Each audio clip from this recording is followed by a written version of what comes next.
Combine म्हणजे संयुक्त पूर्व परीक्षा, बुद्धिमापन चाचणी आणि अंकगणित या सेक्शनमध्ये सेट बी मध्ये क्वेश्चन नंबर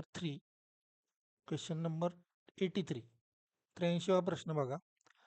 आयताचे मोजमाप करताना एका बाजूचे माप 5% वाढवले व दुसऱ्या बाजूचे माप 10% कमी केले तर क्षेत्रफळातील त्रुटीची टक्केवारी किती, हा असं विचारलेलं आहे.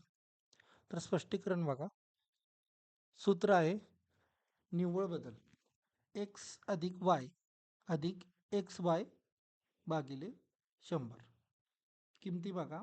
एक्स 5% वाढ आहे आणि वाय 5% घट आहे.